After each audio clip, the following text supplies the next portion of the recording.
Folks, Black Star Network is here. Hold no punches. I'm real revolutionary right now. Black power. Support this man, Black Media. He makes sure that our stories are told. Thank you for being the voice of Black America, Roland. Stay black. I love y'all. All momentum we have now, we have to keep this going. The video looks phenomenal. See, this difference between Black Star Network and Black-owned media and something like CNN. You can't be Black-owned media and be scared. It's time to be smart. Bring your eyeballs home. You dig?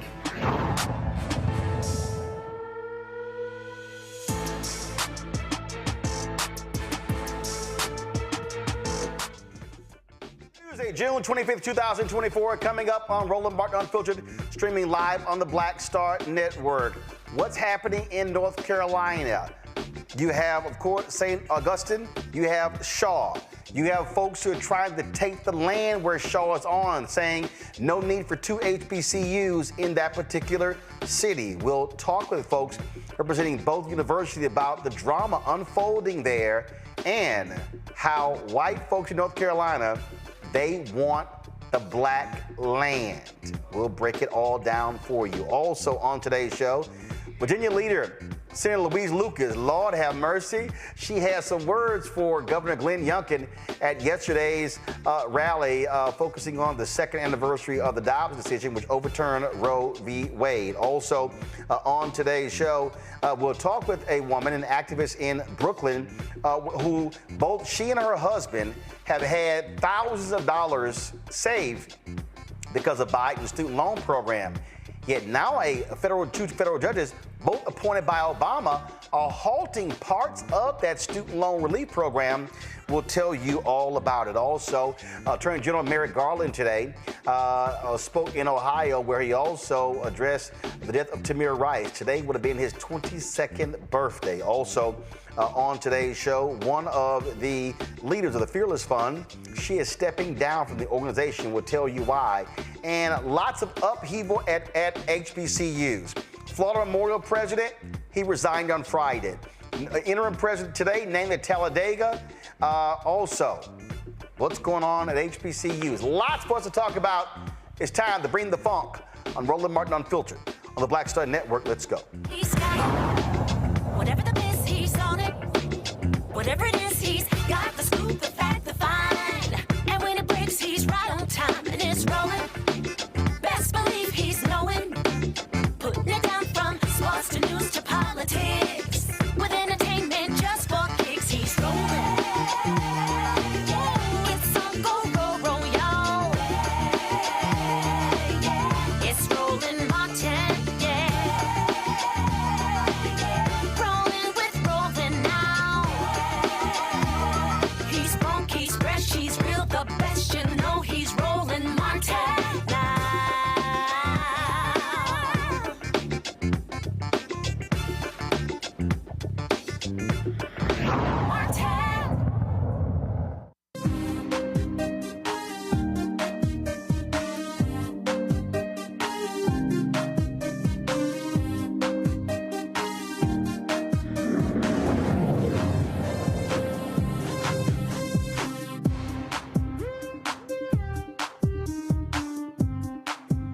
Folks, we know that many of our HBCUs face a tenuous daily struggle trying to keep their doors open while educating mostly African-American students. Well, in Raleigh, North Carolina, you have two HBCUs, Shaw University and St. Augustine's. Now, St. Augustine's recently ran into some serious accreditation issues. They have had some financial issues as well. And so you have the possibility of the university closing its doors. Then you have Shaw University. They've had issues in the past, but now what you had is leaders in Raleigh, white leaders, really saying that, you know what, it's time for us to that we don't need two HBCUs. Now, Shaw sits on extremely valuable land in downtown Raleigh, and there are folks who want that land. In fact, there was a meeting that took place among several city leaders where one of them, the white owner of a television station, literally said, it's time for us to have these two schools merge, move Shaw to St. Augustine's, and we take over the land that Shaw sits on and we can develop that land. Well, let's talk about what's happening in Raleigh, the battle over these two HBCUs, with a couple of individuals who know the situation well. First of all, joining us is Eugene Myrick.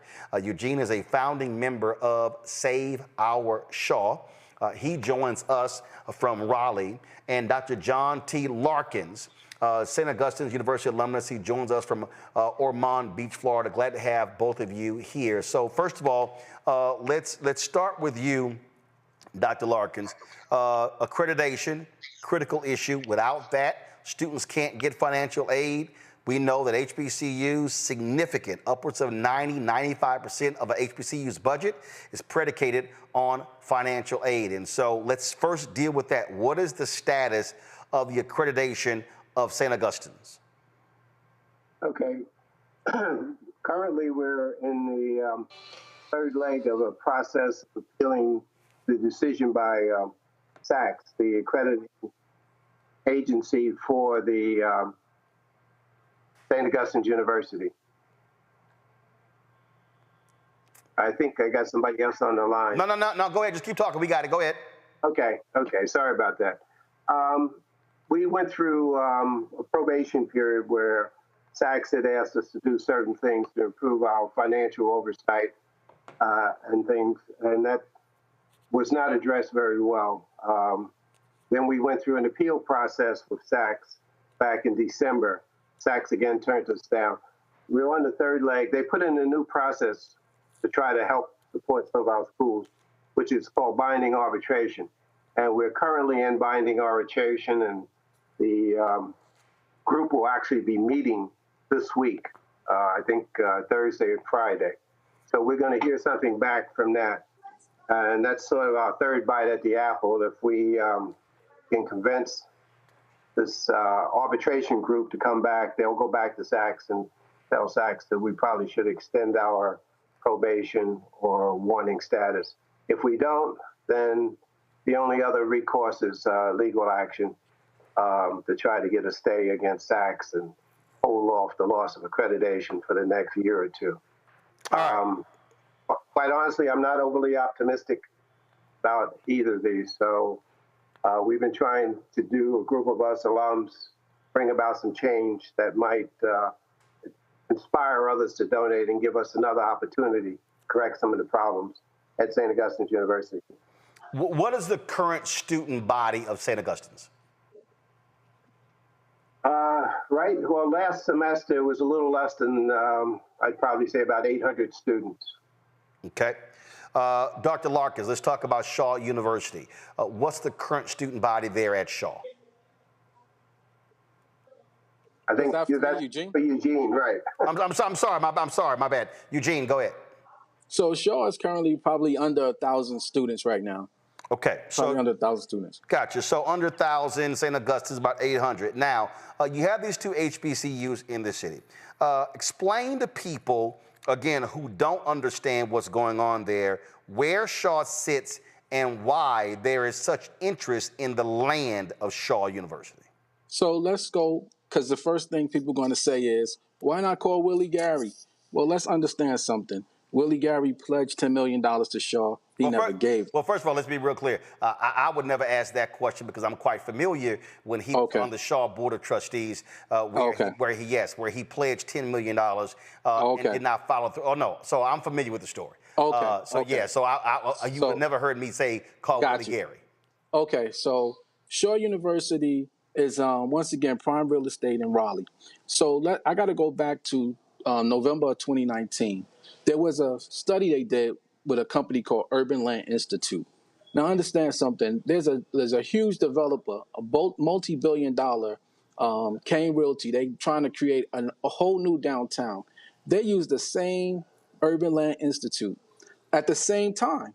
So the question is, did John Kane Realty, did they pay for this study? Because if you look at the Kane study, it says, oh, this is great. We're going to create jobs and affordable housing.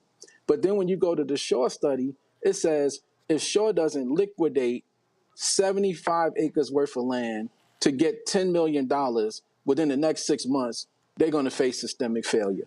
So this was November of 2019. I just want to walk you through the process. Now think about it. They said do this within 6 months. The debt was $30 million to get $10 million. So Shaw would have lost 75 acres worth of land, have no money, and still be in debt and at the mercy of the developers. So here's the crazy part. Hold. Before you go forward, again, so when you said, they said you have a deficit, you need to sell this land in a period of time, who's they? Urban Land Institute did this study for Shaw University. Okay, Urban Land Institute did it for Shaw University.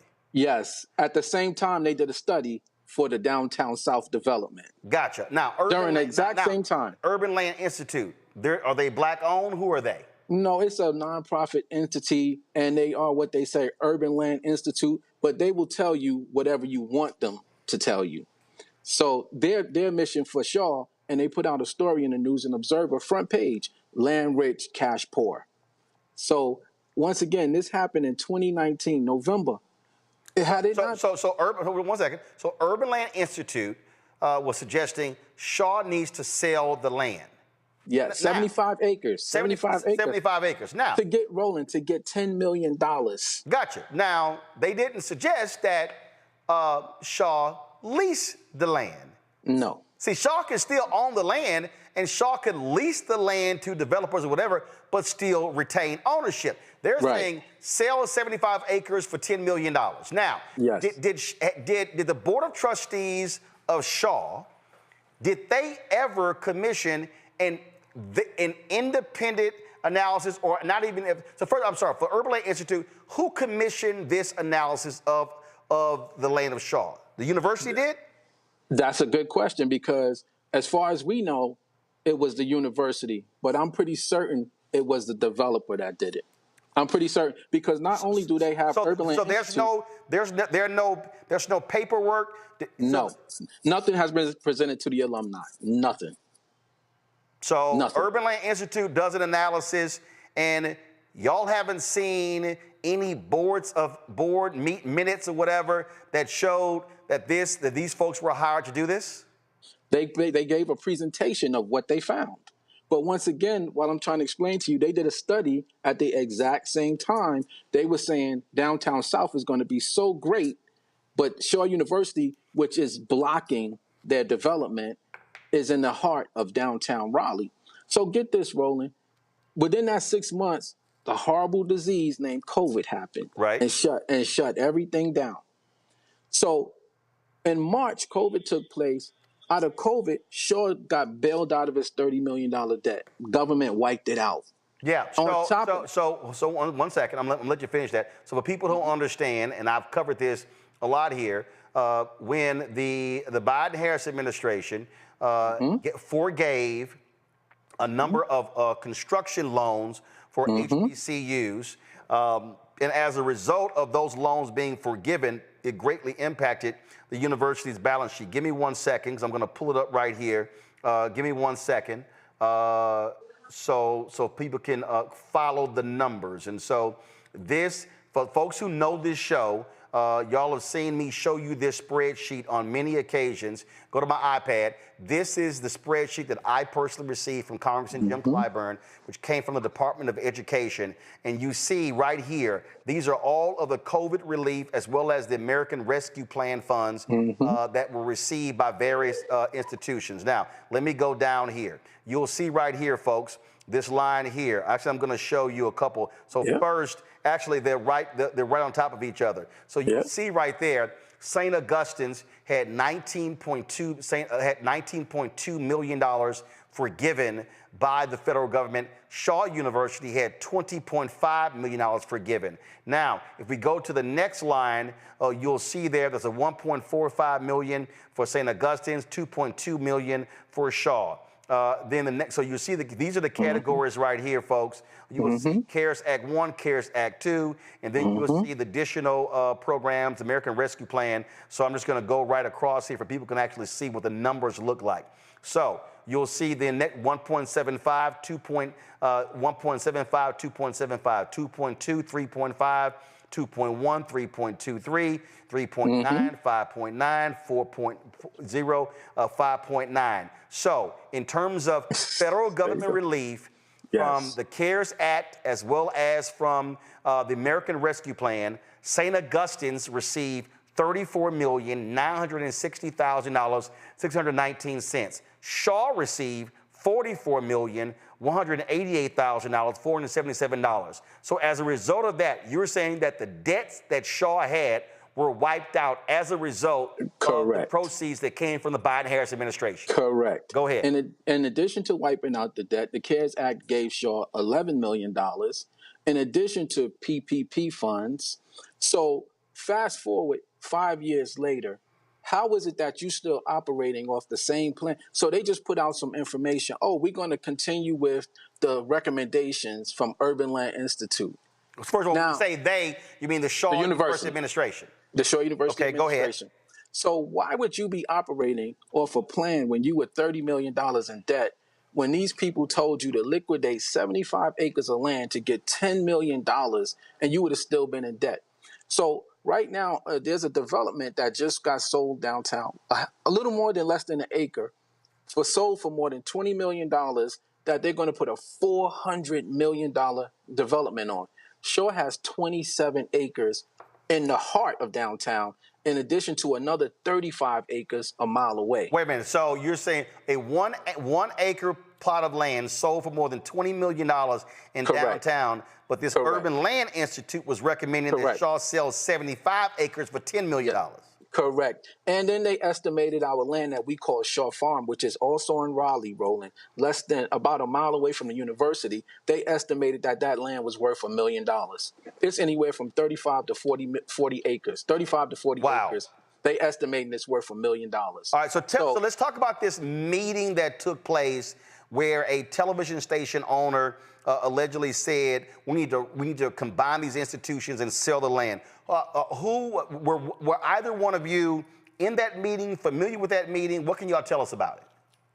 Well, this is what I can tell you. So I have a fraternity brother, and I'm an Omega man. I'm glad to sit here with you two good alpha men here. I'm an Omega man.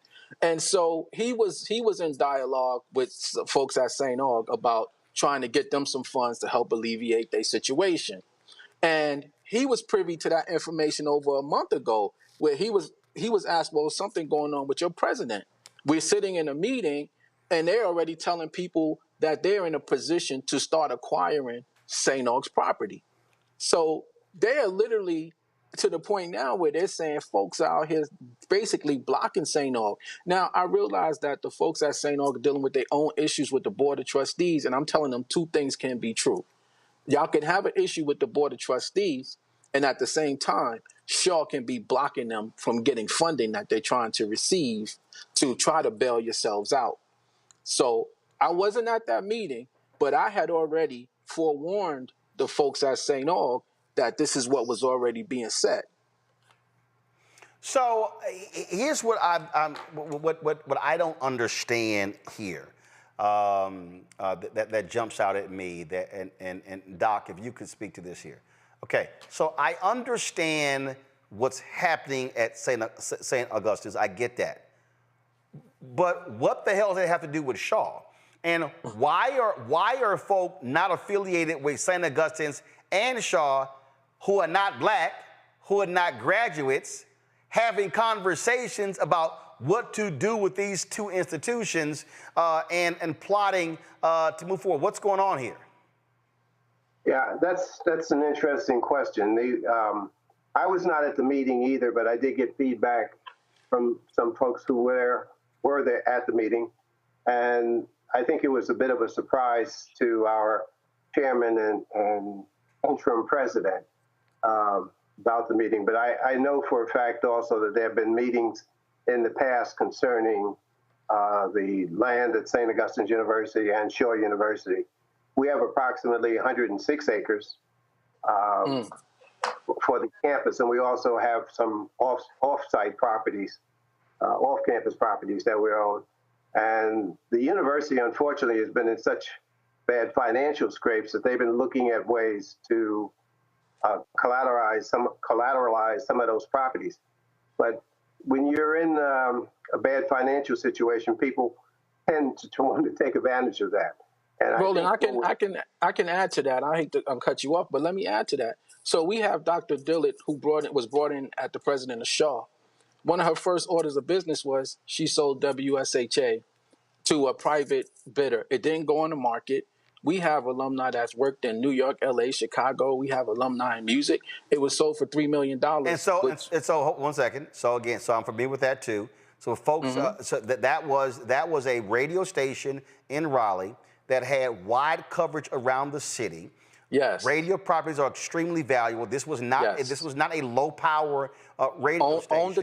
Owned the tower and everything. And so they sold it for $3 million, and many other analysts said they could have easily gotten anywhere from $10 to $30 million for that radio station. Once again, we have bad leadership that are doing bad business, and we can get into that. So Dr. Dillett, once the radio station was sold, said we're going to be all digital, state of the art, new equipment, new studios. We're going to go online. We didn't do any of that.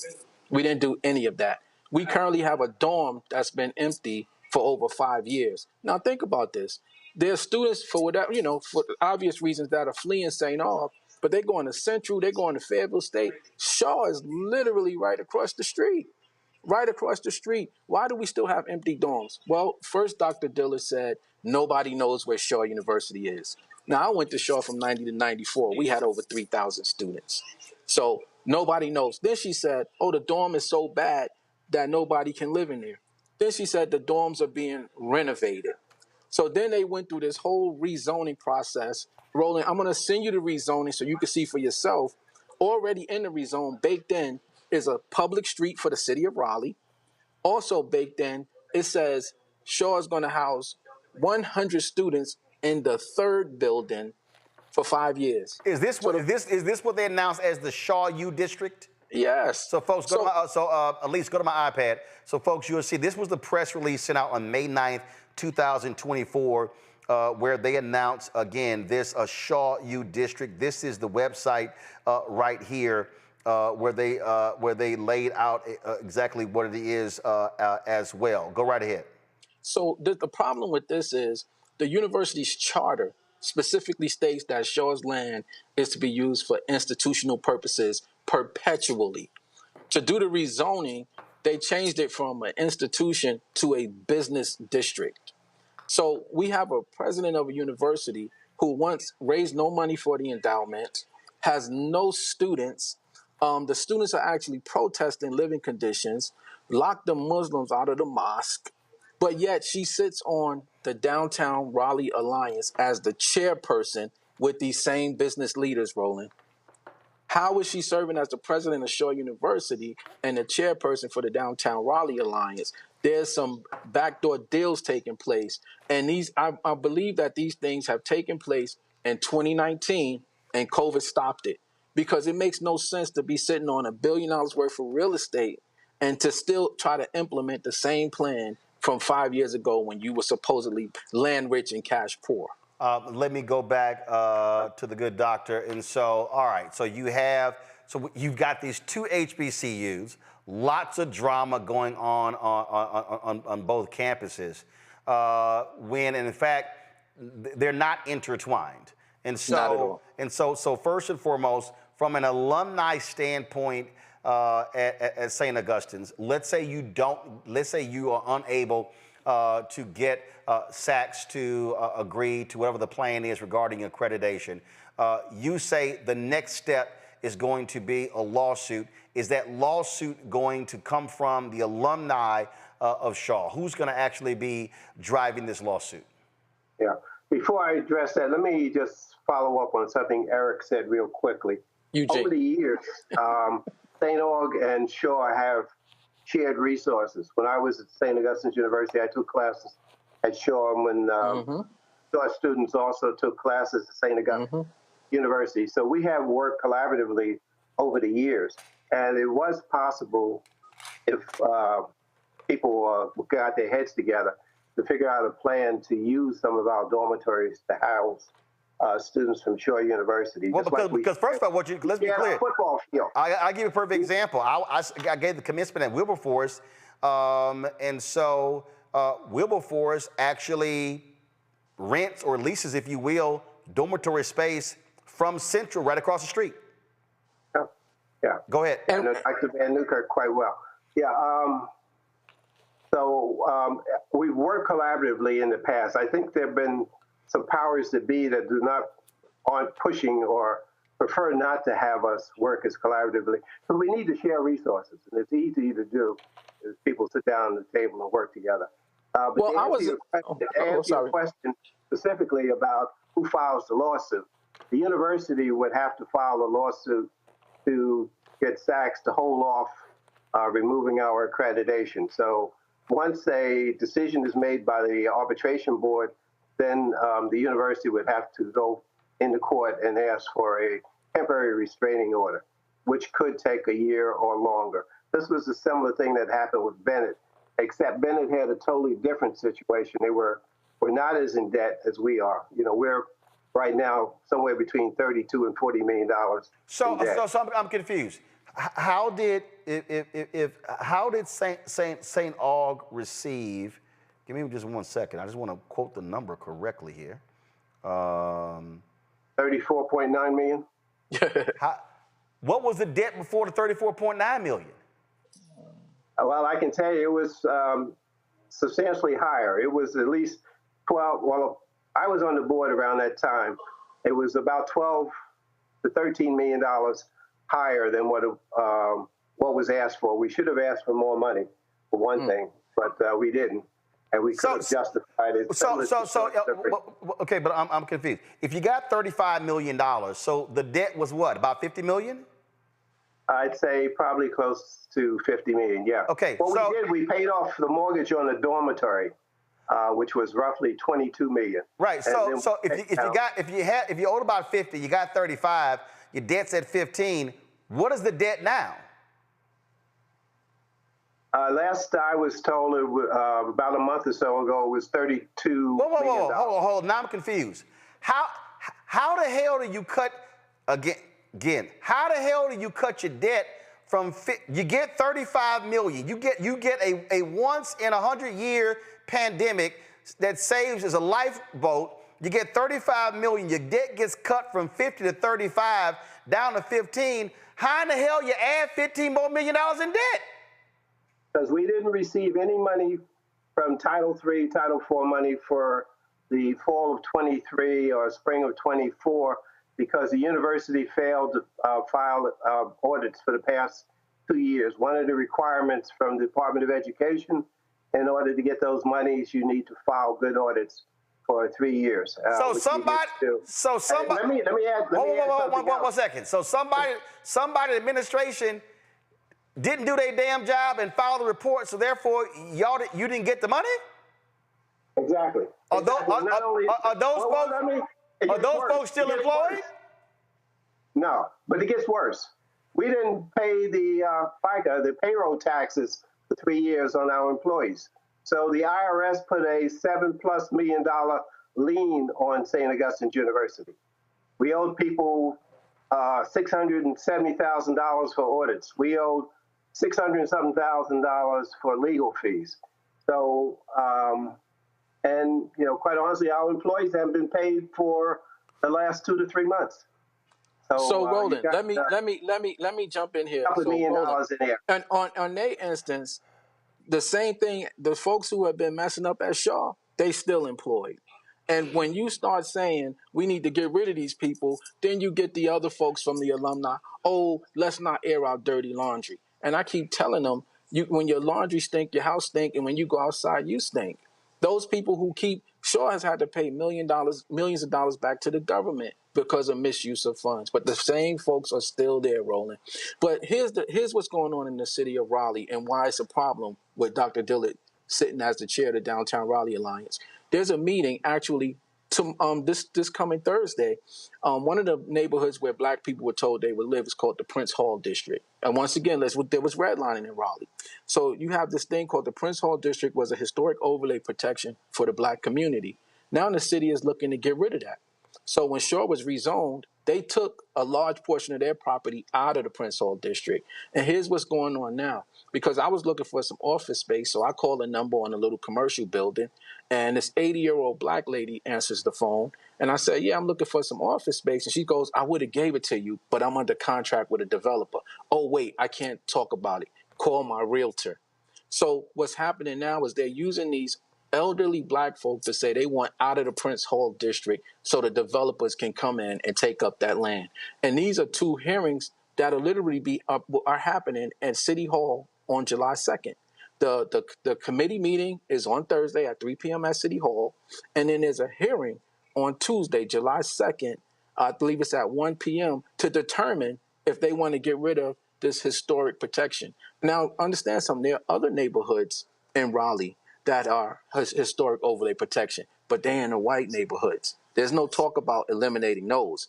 Only from the Prince Hall district, which is downtown, prime real estate, back to back with Shaw. So this is why you put the president of Shaw as the chair of the Downtown Raleigh Alliance, although she has no significant accomplishments. And she literally was up there. All of this is a city. All the city council meetings are on YouTube.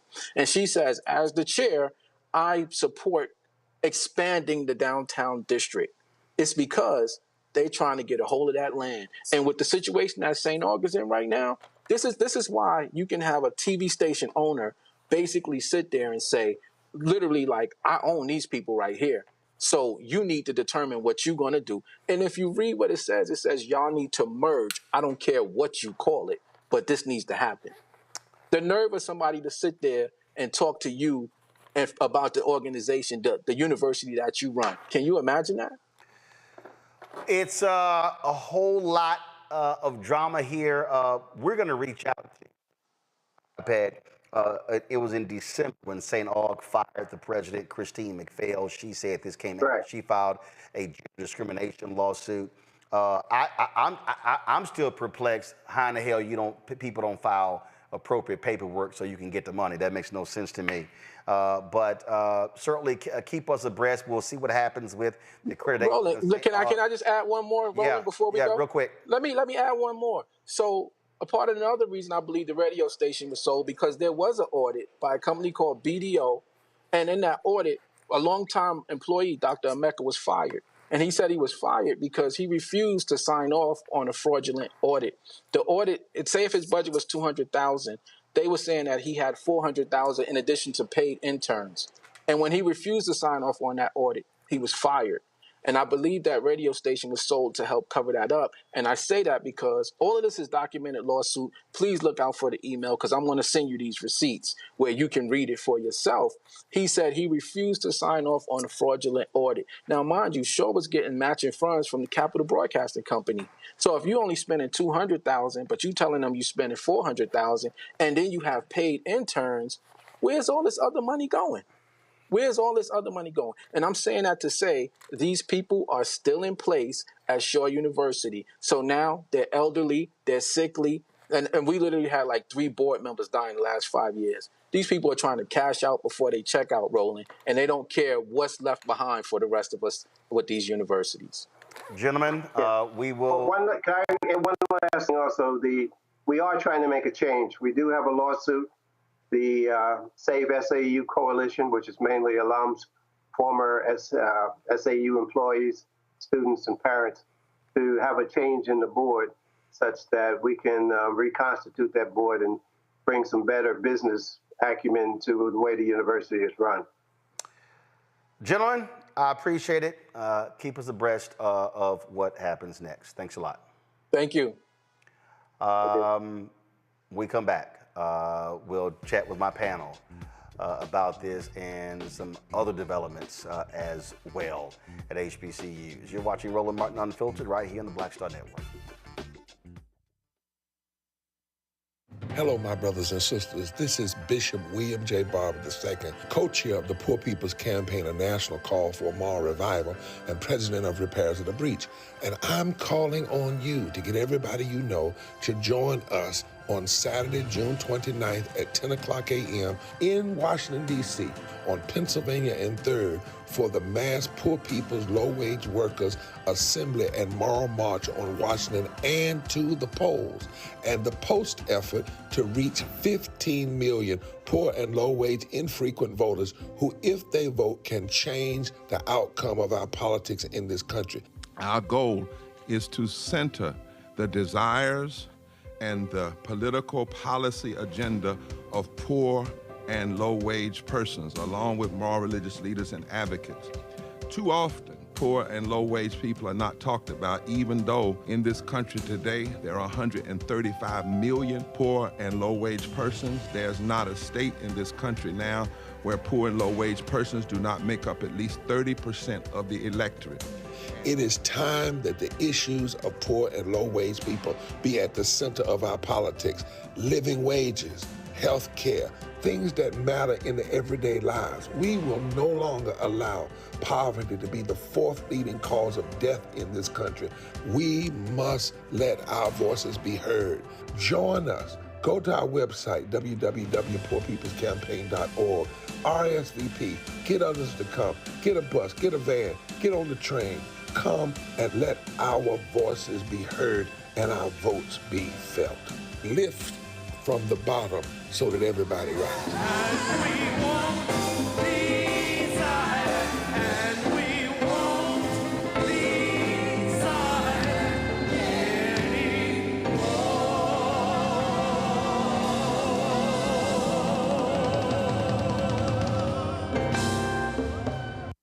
Carl Payne pretended to be Roland Martin. Holla! You ain't got to wear black and gold every damn place, okay? Ooh, I'm an alpha, yay.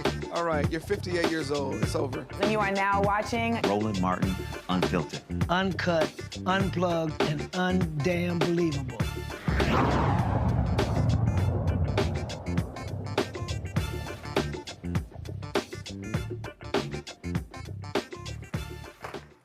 All right, so my panel, Dr. Mustafa Santiago Ali, former senior advisor for environmental justice at the EPA, joining us out of Washington, D.C. Randy Bryant, DEI disruptor, also out of D.C. Joe Richardson, civil rights attorney, joining us out of L.A. Glad to have all three of you here. I will start with the Tuskegee graduate, Randy. There are about 107 HBCUs, Randy. I have personally been to 58 of them.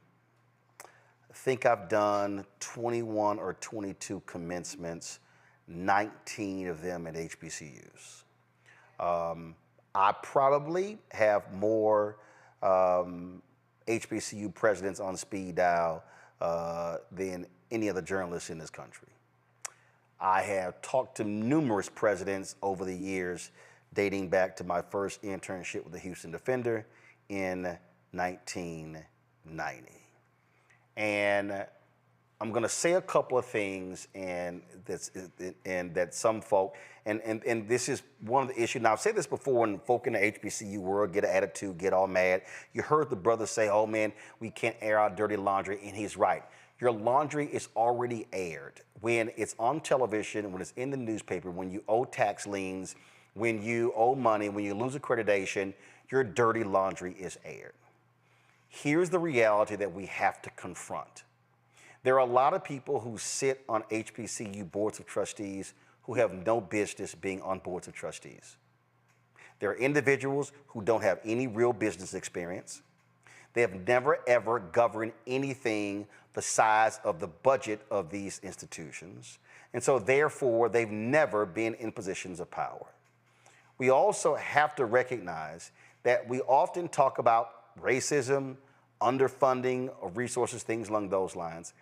But we also got to own up to that sometimes when you have issues, it's us. And there are people who don't do their jobs who should be fired. There is absolutely no excuse for a university not filing the proper paperwork to get federal funding. There is none. I don't want to hear the excuses. There are basic processes that you have there. I don't understand how, if you're St. Augustine's leadership, you got a Hail Mary due to COVID, and you got $35 million in federal funding that dramatically slashed your deficit, and you come out of that and you go right back up to running deficits to put yourself in the existing position. This is one of those things that we have to be willing to call people out. And I don't give a damn if they are an HBCU graduate. I don't give a damn if they are a lawyer or a judge or the doctor or whatever the hell. There are individuals who look like us who are causing the destruction of our institutions due to their sheer incompetence. You are absolutely right. I could not agree with you more. I do believe it is part of our culture sometimes to not speak about our, show things that are bad within our community or in a place. And we need to stop because love is holding people accountable. I think especially at HBCUs, like I've said before, I grew up on Hampton University's campus because my mother was a professor there. And, then went on to Tuskegee University. I have a great love for HBCUs. But I think that we sometimes forget, because there is so much love there, it is part of our souls and hearts, that at the end of the day, it is a business. At the end of the day, where you decide to go to school is a financial decision, and the school ultimately must be run like a business, and we must conduct it like a business. That means who we hire to handle our business must have the appropriate qualifications to handle business. And when they don't, they should be fired. They should be let go. All of this, they went to the same school for years, or they love the school. We don't get jobs, unfortunately, based on love. And that could be a bonus. But at bottom, we're not loving our institutions if we are not ensuring that they stay open and continue to educate our students, period.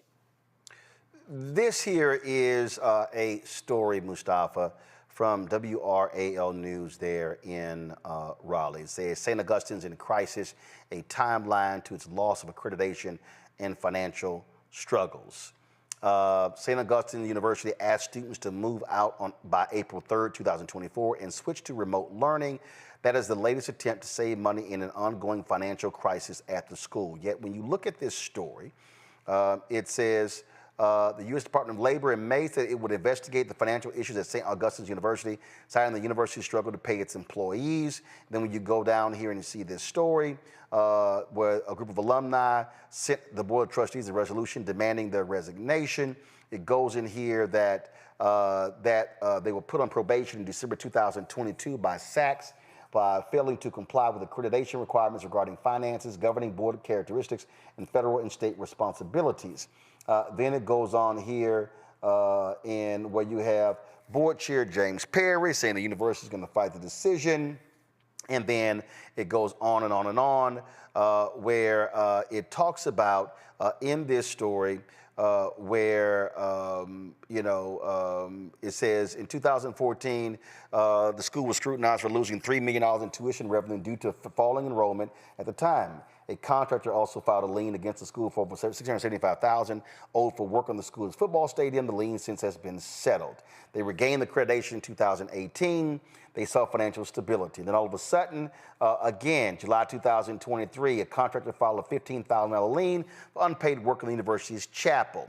Wellfleet Insurance said the university owed almost $430,000 for deductibles on student health insurance plans. In October 2023, St. Augustine took out a $7 million line of credit. In October 2023, North Carolina Division of Employment Security issued notice of delinquency. 2023, another lien against the university. Then, of course, the IRS lien for unpaid taxes dating back to the end of 2020. Now, I go back to this here. Now you look right here where you had the lien taken out in October 2023. I'm sorry, the COVID money came in 2021, 2022, 2023. How in the hell do you get a $35 million Hail Mary from the federal government and you still can't handle your damn money. That means whoever was in charge of the administration, whoever was in charge of the board of trustees, all of they sorry asses gotta go. Well, you know, it definitely goes down to management. You know, that's one part. There's a whole lot here to unpack. But if you want to have a thriving organization, whether it's an academic institution or any other form, you've got to have strong management and accountability. So, yes, individuals who are part of this, who, if they're still there, folks need to take a strong look at them and make some decisions if they have the skills that are necessary to lead, you know, a premier organization. And many of our HBCUs are premier. There's just different needs that have existed inside of that space. We see examples of institutions, our institutions, that have went through both financial and other types of challenges who have been able to come back. Morris Brown is one example down at the AU Center, which has been able to navigate these types of challenging situations. But there's more that's there. I mean, you know, we can't take away the fact that in many instances, these institutions, our institutions, have often been underfunded, which has created these ripple effects. So yes, you got to have strong management now to deal with what's going on, but we also, of course, have to understand historically how many of our institutions became destabilized, and when we find ourselves in this moment. I mean, there's a deeper conversation about some of these dynamics that are going on in relationship to people trying to take the land. And if you look at the history of North Carolina, that's not so unusual when it comes to Black communities and Black organizations. But we're focused right now on how do we help this institution to heal, and how do we make sure that they have what's necessary to move forward. Now, the last point that I'll make is that the board, you know, they have a huge amount of responsibility. I sit on 11 boards, and a part of that is financial oversight. So if you're not doing your job in that respective space, then you also need to look of getting individuals who either have those skills or who are willing to do the hard work and make the hard decisions. You know, the thing that jumps out at me on here, Joe, is again, when I look at St. Augustine's situation, I mean, it takes a lot to lose your accreditation. Like, you gotta like really screw up consistently over a period of years to lose your accreditation. That is the one thing no institution can ever jeopardize. Why?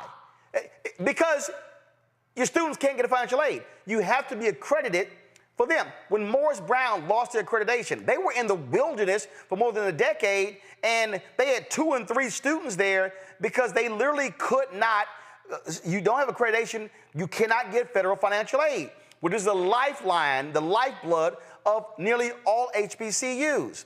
So you got that. What's happening over at Shaw, that's a different deal. And so I totally understand the brother demanding some answers. And here's the question, and it jumps out at me. I'm sitting there going, hold up.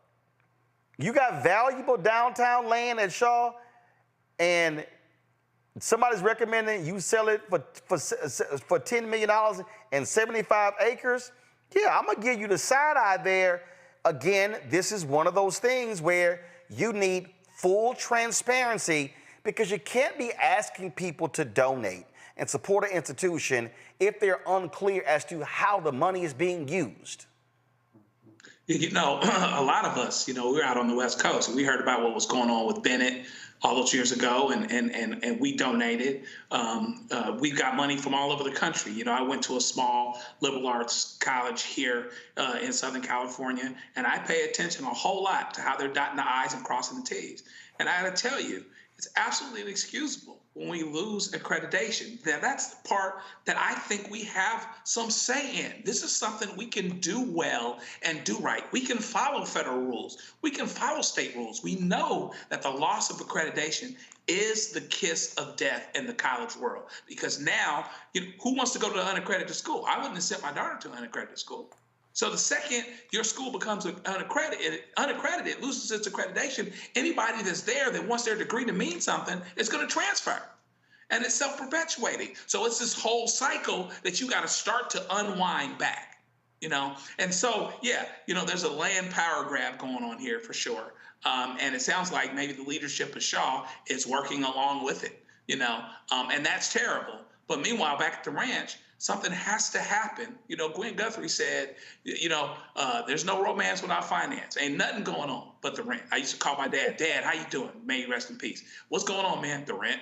That's it. If you aren't paying your bills, if you aren't doing the things that you need to do, when you did get a Hail Mary, when you did get $35 million clear from COVID, you've got to find a way, as difficult as it is. They're undercapitalized. The HBCUs, they don't have the same endowments.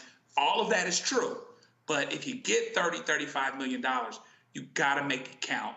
And so hopefully the alums and the people that really care about these universities really rise up and do what needs to be done so that they can grab this thing by the reins, take the reins, and make sure that this school survives.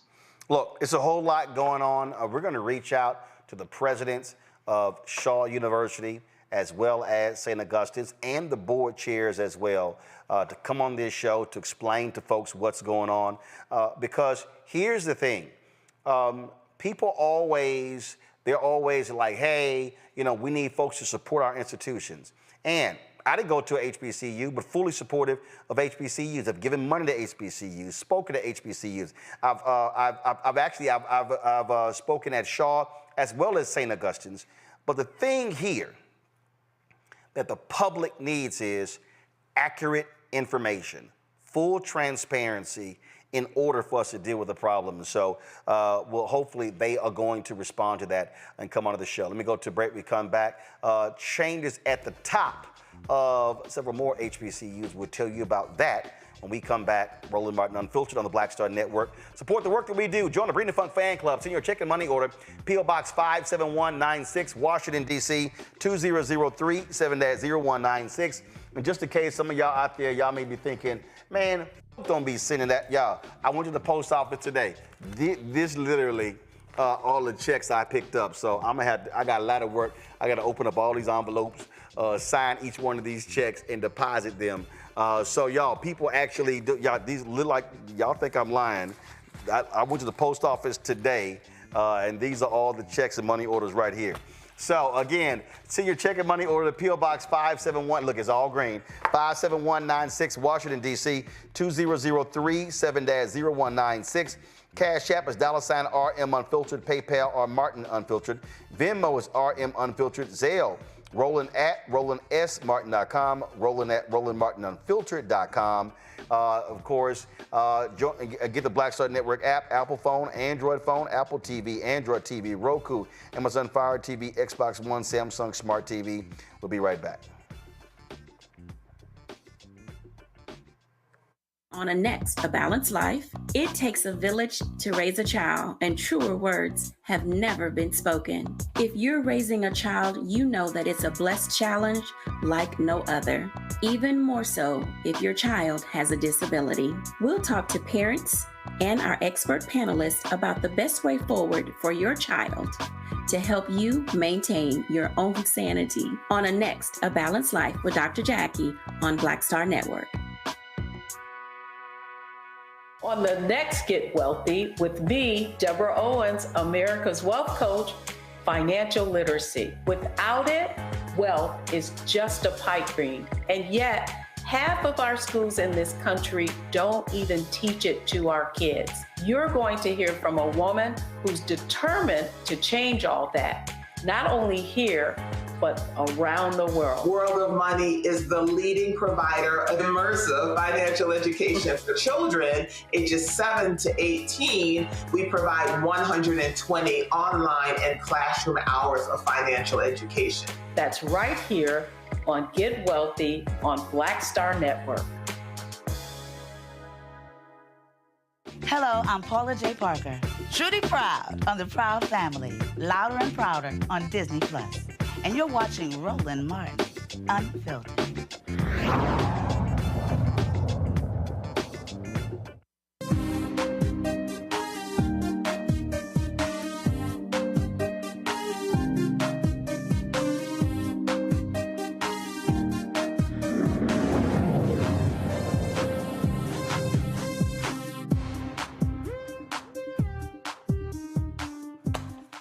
folks, change at the top of a couple of HBCUs. Go to my iPad. Florida Memorial University, Dr. Japhis Hardrick has resigned from the university.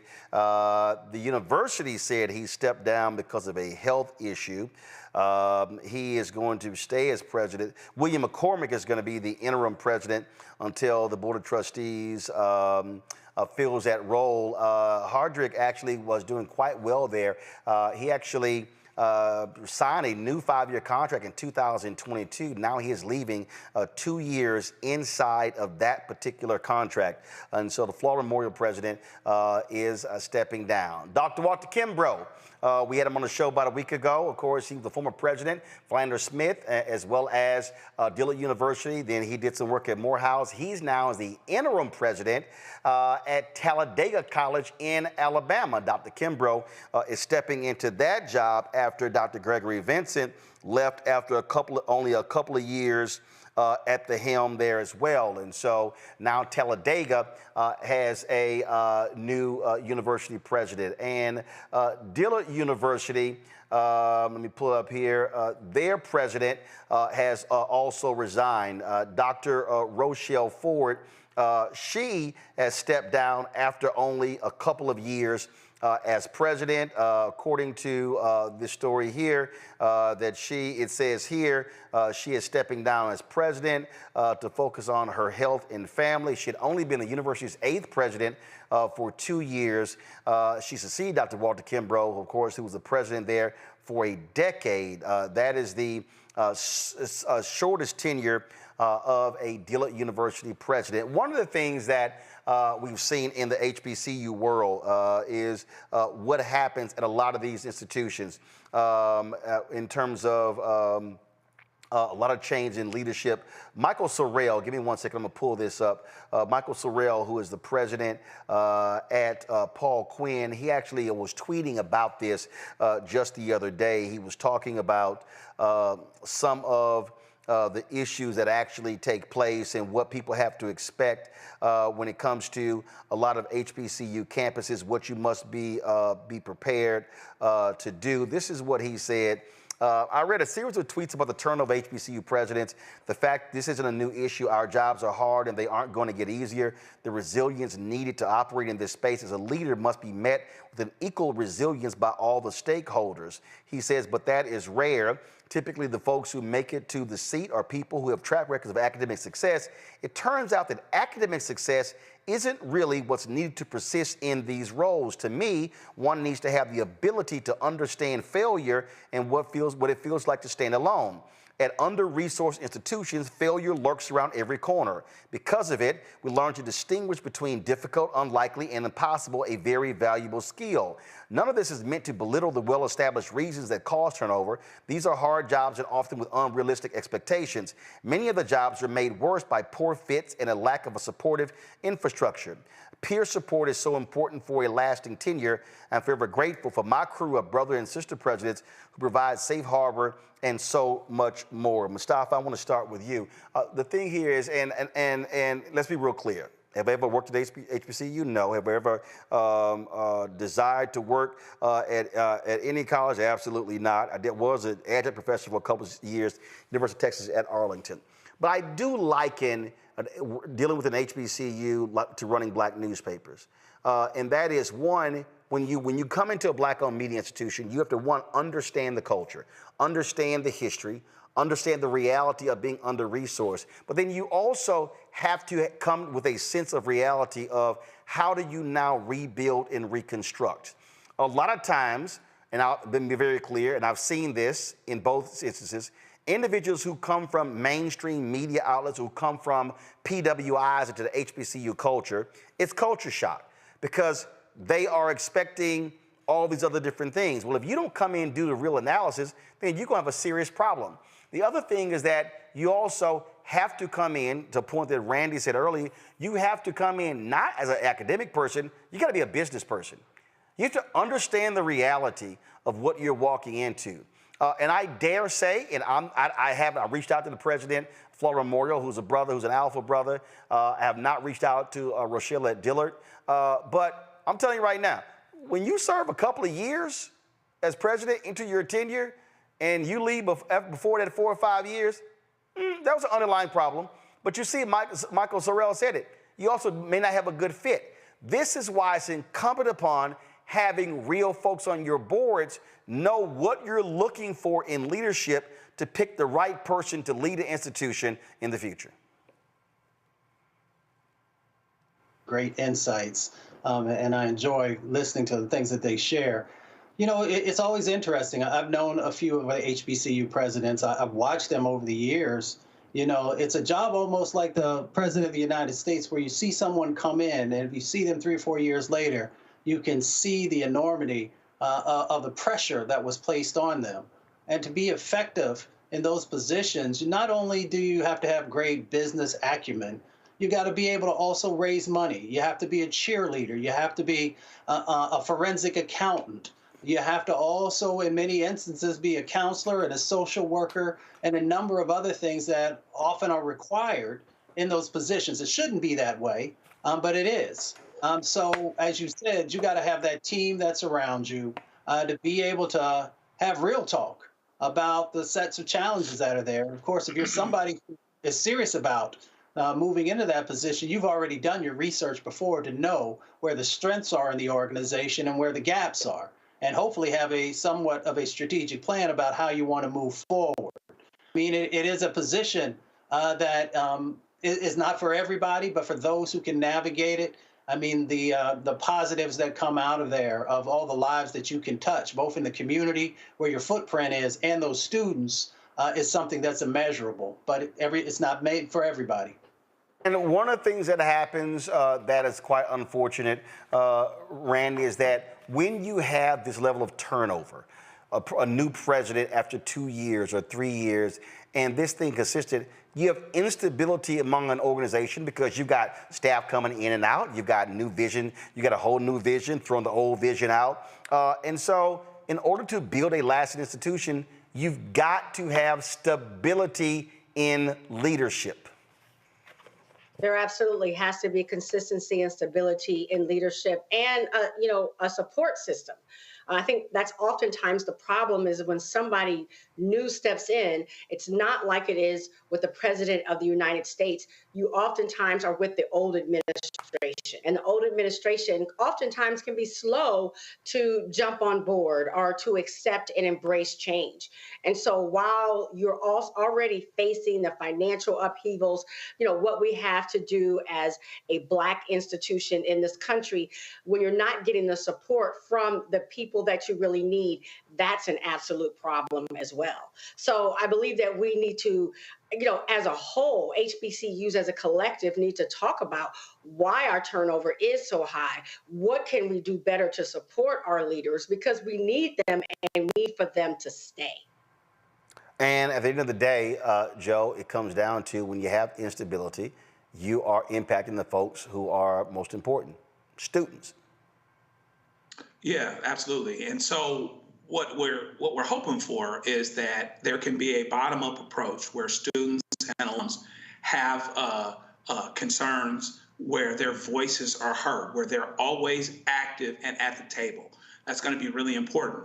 Then, when you have a president, there are regimes, just like with anything else, just like with any other tribal type of thing, tribe or group or whatever else. And so when one president is gone, the things that are left over from that person's regime often end up getting resistance or resisting to the new president, right? And so that's why you really need an active alum contingent, because an active alum contingent that really is thinking about the larger interests of the university, not using the university or using the board as a personal plaything or whatever else, that gives you the best opportunity that the right thing will always be done, and that when you do the wrong thing, you make the change. So understanding the culture, dictating the culture, making the changes that need to be brought so that you're not setting up a precedent for failure. Often, even a successful president, like, for instance, Dr. Kimbrough comes in for 10 years, somebody comes in afterward, there's resistance because there's someone new.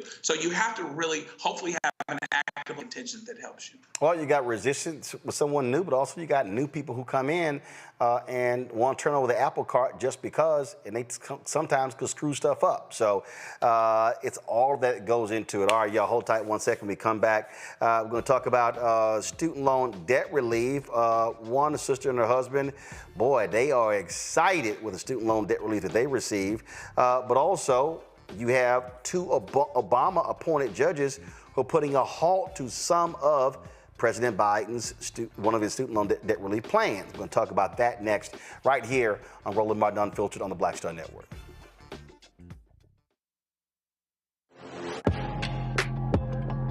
A lot of y'all have been asking me about the pocket squares that we have available on our website. You see me rocking the Shibori pocket square right here. It's all about looking different. Now look, summertime is coming up. Y'all know, I keep trying to tell fellas, change your look, please. You can't wear athletic shoes every damn wear. So if you're putting on linen suits, if you're putting on some summer suits, have a whole different look. The reason I like this particular pocket square, the Shibori, is because it's sort of like a flower and looks pretty cool here versus the traditional boring silk pocket squares. But also I like being a little different as well. So this is why we have these custom-made feather pocket squares on the website as well.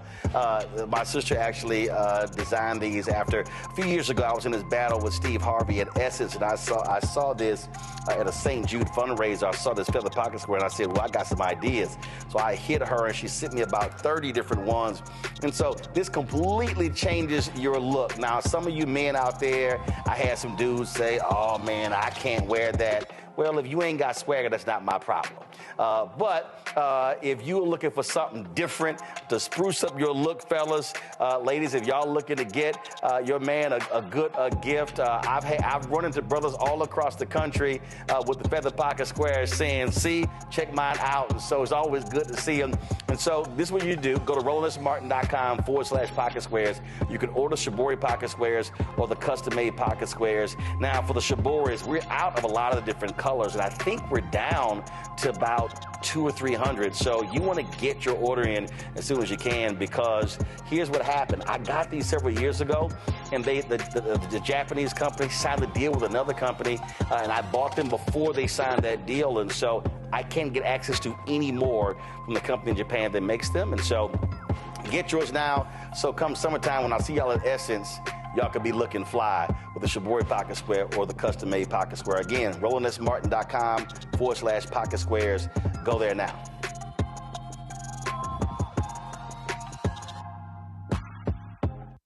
Hi, I am Tommy Davidson. I play Oscar on Proud Family, Louder and Prouder. I don't play Sammy, but I could. Or I don't play Obama, but I could. I don't do Stallone, but I could do all that. And I am here with Roland Martin on Unfiltered.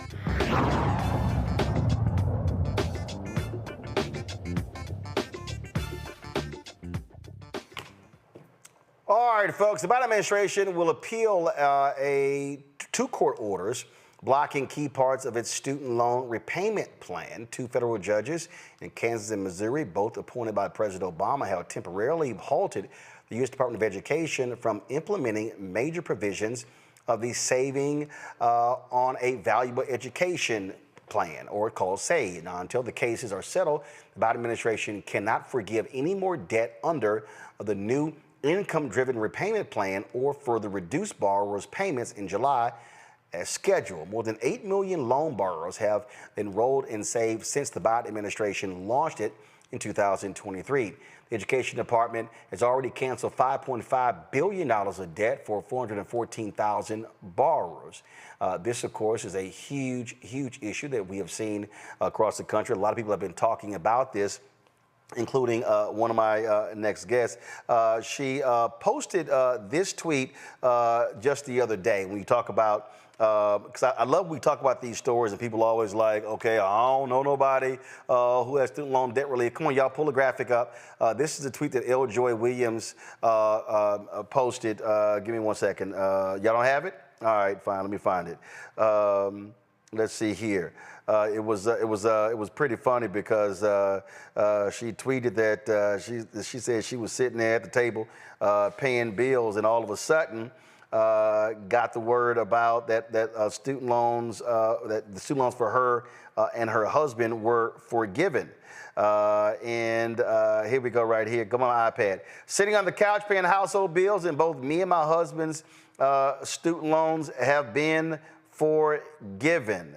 That, of course, is always welcome news. We've talked about this from a lot of different people when they've had these issues with the student loans. And so she posted that, and I said, well, then, of course, then Eldra posted, if you also find out your student loans have been forgiven, congratulations to you, too. There are multiple student loan forgiveness programs. If you haven't yet, you should apply. If you get denied, apply again and try a different program. She joins us right now. I'm glad to have Joy here, along with Jared Bass, the Senior Director of Higher Education Policy, the Center for American Progress. Glad to have both of you. Joy, how much money are we talking about? Man, listen, I haven't calculated the total amount, but I mean, close to, we were paying $800, $900 a month combined in paying back student loans. And that is going to have a real impact on our day-to-day, on our household, on our bills. And as I said in the tweet, I was sitting about to pay mine, right, to log in to paying the bills, and was like, why is it zeroed out? What is happening? And so I'm looking through the account. So you hadn't gotten one of those letters saying, hey, your debt has been forgiven? I probably did. It's just in the stack of mail that's on the...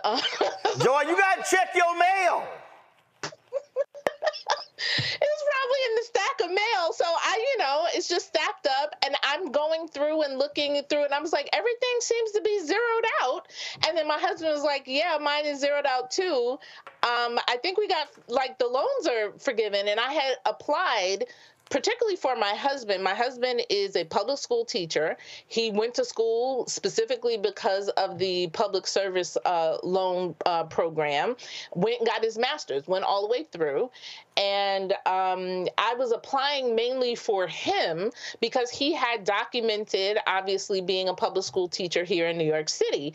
And then I was like, well, I guess I'll just apply. What does it harm me, right, to apply for what I might be eligible for as well in the income-driven program from that standpoint? And I worked for the government a couple of times. I worked for nonprofits. So I was just submitting all of the required documentation. They had come back a number of times, submit this, add this.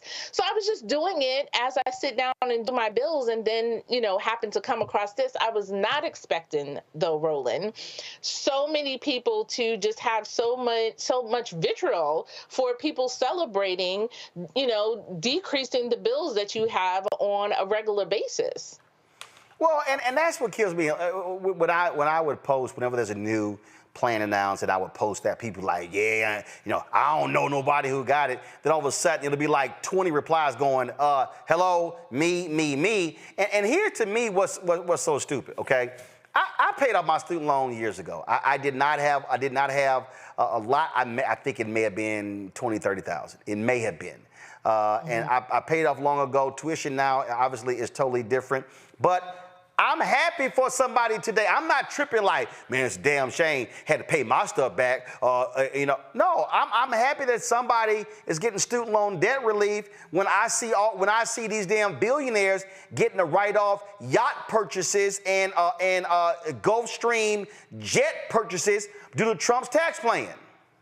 Well, not only that, just recently, right? I run a business also, and I remember during the pandemic, everybody was applying for the PPP loans and things like that. I couldn't get myself together. I didn't apply, and then those were forgiven. My only thing, I was like, dang, I should have applied for that, right? Like I would have been able, to right the ship on one of the things. So it's not a situation of hating from outside the club. It's being able to celebrate the fact that people are able able to take advantage of these programs. And the other thing, the other undercurrent, which I think is also a lot of bots, right, where people are talking about, oh, this is Biden buying votes, right, as if he's and choosing by name who he is forgiving loans for, or that is somehow reparations to Black people, right, to that only Black people are eligible, and not that this is a program that if you meet the requirements and you apply, you also can enjoy. And so I hope that there are not people that are so, staunchly opposed that you're just going to continue paying that student loan debt instead of applying for a program that you and your family may qualify for. But you also had to make clear, stop running your damn mouth and sit your ass down and apply. See, that's the other thing. You had to post a tweet saying, okay, you got to apply. You got to do some work. It ain't going to happen just because. Right. And I think that's a lot of the misinformation, too. And, all the time, Roland, we see the amount of misinformation and disinformation, particularly that circulates on social media. And to see so many people saying, I keep checking mine, I'm like, but did you submit an application? Did you submit something?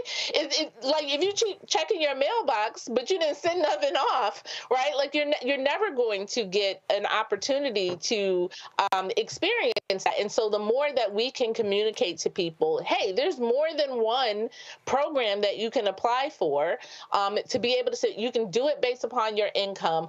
Go to the page and just complete everything that you may qualify for and follow up on it so that you can get the reduction as well. Jared, I'm looking at here. There's a brother named Aaron Brown on our YouTube chat. He says, my student loans were forgiven. When I got the email, I thought it was spam.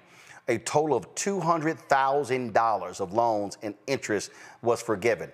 What a lot of these conservatives and Republicans are complaining about when they're sitting here going, oh, the taxpayers are having to foot the bill. If they actually look at the program, a lot of this is interest. Explain that to the folk who don't understand what's going on.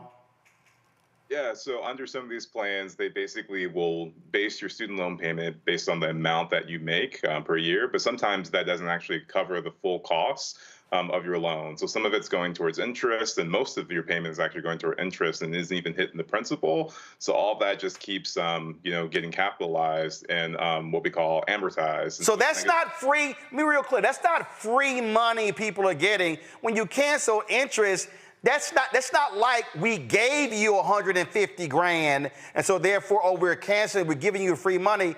That's interest. That's money that's not actual money. Yeah, so it's basically they charge you for taking out money to better yourself, and then they tax you after you get the job to be able to, live your life. So basically, it's the charge that you get just for trying to get opportunity, trying to better yourself. And so for a lot of people, they see the amount that they borrow or the borrowed will continue to grow, so they end up owing more than they originally took out. And this is especially true for Black borrowers and borrowers of colors. Some 12 years after they enter repayment, they actually see that they will owe more than they originally took out on their loans. When we look at these programs, and for people who don't understand government, and they need to understand this, when Trump was in the Oval Office, you've never heard me call him President Trump. I wouldn't even call him that to his face. Hell, I wouldn't even call him Mr. Trump. All I said was hi. When we talk about programs, when he instituted his tariffs program, which, by the way, American taxpayers paid for. When you impose tariffs, China don't pay that. Consumers in the United States pay for it. He essentially, because all these farmers got screwed, the federal government handed out some $25 billion to mostly white farmers in Indiana, Illinois, Wisconsin, and many of these Midwestern states. And so when I hear these people complain about, oh, this is unfair, the American taxpayer is paying for this, they also don't say nothing about all of these corporations that get subsidies, all fossil fuel companies, and so many others who get tax breaks, who get subsidies from the federal government.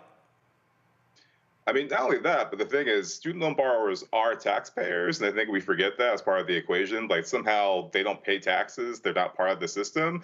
They do. They pay taxes. They're part of the system. So it's not just like we're taking one benefit from one group of people and giving it to the other. Like this is for everybody. Like I want my doctor to not have to worry about student loan debt when I'm in the examination room. I want our teachers not to have to worry about their finances when they're up in front of the classroom teaching my kids. So I'm invested in this because I'm invested in my community and making sure it runs well. And so if we want our communities to run well, whether that be at the local level, the state level, and yes, of course, the federal level, then that means that, we need to pitch in. We need to have programs that support, public school teachers like, our other guests here talked about. We need to make sure it's supporting firefighters, that's supporting our veterans. Like that's who this money is going towards. It's just trying to make it easier for like current generation of people who are trying to pay back, but also make it easier for people who are trying to go to school now, not have to worry about that burden, shouldering the burden of student debt. And Joy, this is the benefit. This is another comment in our YouTube chat. Alexandra Jackson, my loans, she says, Roland, my loans of $152,000 were forgiven. $25,000 was interest. My loans were forgiven in May 2023, which allowed for me to purchase my first home in July of 2023. That's what we're, so when these people are complaining about, these freeloaders and they're paying for your art degree or your French philosophy degree, no. The people who are having loans forgiven, many of them are public servants. Many of them are people who are not out there, who are not trust fund babies, who are not sitting here making millions on Wall Street, regular, ordinary people, as Jared said, who are still paying taxes, who now, as in this case, she's now a homeowner. Yeah. And, there's so many stories and, there may be people that say they don't know anyone. Around me, there are so many stories. My husband tells a story of one of his former co-teachers who had applied several times to the public service forgiveness program, including my husband. My husband had applied many times before, but got denied. And with the refocus of the administration of fixing some of the problem of this program that existed before, and nobody was crying about it before, by the way, but that fixed it. We were afforded the opportunity for him to submit it and finally, receive the forgiveness. His co-teacher, not only a teacher, but worked in the Air Force, right? So like these programs were set up previously. It's not like just Biden created them all himself, and people are able to apply and then do more. People are not taking the money that they would ordinarily pay to student loan interest, as you mentioned, and as your guest mentioned previously. Now they can invest it in different parts for their home, to buy a home, in their children, right? To be able to do more. So people telling me, are you going to pay for future children? Sure am, because I got 4 foster kids, one of which who's going to college in 2 years. So I'm going to have to pay something into a program and between scholarships, or maybe take out a parent loan or something to be able to send her to school and the other children that we're raising in this household. And so people have this mindset that they believe the people that they are investing in are all freeloaders, right? And we have the same attitude, or people have the same attitude when we get to public benefits for people who may need support, whether it's SNAP benefits or anything like that. They have this negative image of who this person are. Meanwhile, we have the facts of who other people are who are not paying their fair share, right? Who are, whether they're corporate paying their fair share in taxes, whether it's wealthy people, the 1%, right, who don't pay their fair share in taxes. We have the facts of who they are and how they are, dodging paying their fair share. Meanwhile, we would prefer to demonize the parent, the teacher, the Air Force veteran, or any of them because they receive public benefits or forgiveness of interest of their loans in order to further the support for their family. Really what this is about, Jared, let's be real clear when we talk about Republican and Democrats battling over this. This is about Republicans and conservatives trying to appeal to their non-college educated voters, saying, see, those elites over there, they're getting your money. No one is forgiving your money. That's what they're doing. But of course, one of the things they leave out is that many of those folks who support conservatives, who support Republicans, live in some broke-ass states where they get money from blue states that pay for their government. But it's amazing how they conveniently overlook those details. I mean, not only that, but like the people who, like, if you go to college and you don't get a degree, you still have student debt if you take out loans. You got to pay those back. And that actually puts you in a worse off position. So we're actually talking about some of those people in those communities who are disadvantaged. Maybe they didn't have a good time or didn't get the education that they needed, and they still have to pay back student loans. So it's not just that, like, if you have the degree, you pay it back. No, even if you don't have the degree. And Vice President Kamala Harris, when she spoke in Detroit as well as in Charlotte and in Atlanta on her economic empowerment tour, she said remind people that even if you didn't graduate, you can also apply for these programs to have your student loans also forgiven. And so people out there watching and listening to understand that as well. Go ahead. Yeah, and so the other point about this too is that, like, and I think we've highlighted this and mentioned it. This isn't just a Biden policy, right? So the public service loan forgiveness program, income-driven repayment programs, they've been around for a while. Income-driven repayment plans, in particular, have been around for over 30 years.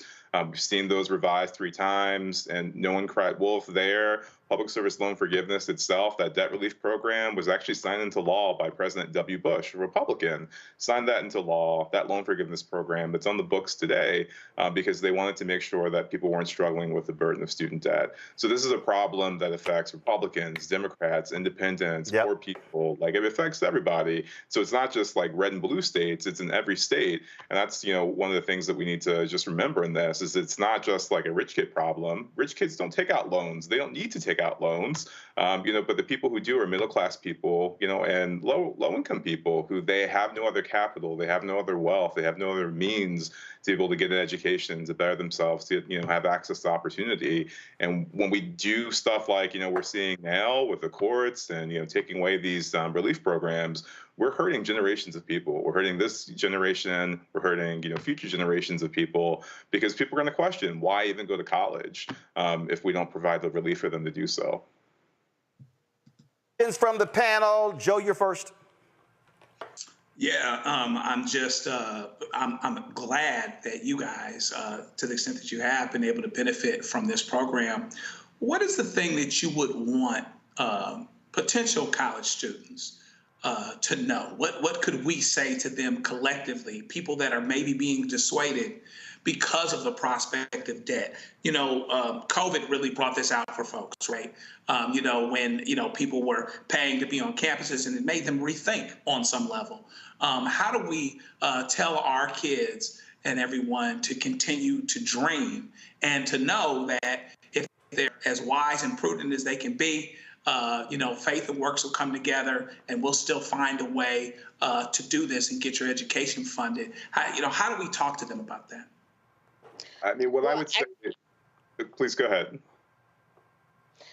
I can just give the real world example of counseling not only our foster children, but other children in the community, and say, it's your responsibility to dream your future, and it's the community's responsibility, and everyone, your adults, your caregivers, to make sure that you have the resources and the opportunities to actually pursue that dream.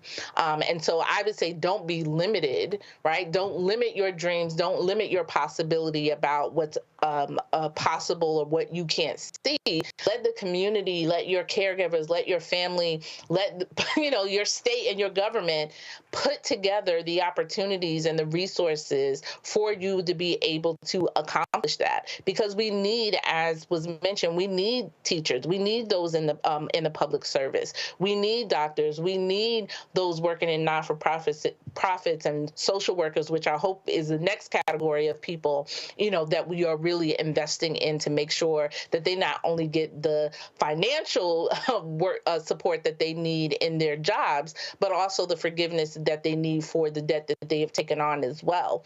So that is their responsibility, is to continue to dream, and it's the community's responsibility, elected officials' responsibility, their caregivers' responsibility to make sure they have the opportunity and the resources in order to make that dream a reality. Mustafa?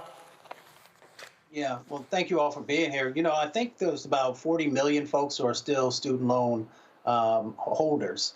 I'm curious, what would you like to see the president do next? President Biden, if given the opportunity, is reelected? I would say keep fighting, so we have the SAFE plan that got stalled yesterday, or various aspects of it. That's not the only, air in the quiver. So we have other opportunities to continue to push for student debt relief, to, lower that burden or alleviate that burden for borrowers.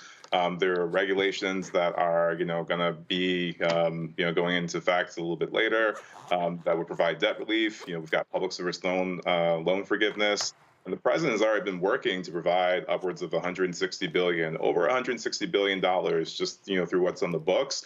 So I would just encourage the president to keep going, to keep fighting for borrowers, and to keep moving forward with providing relief for those who need it. Joy?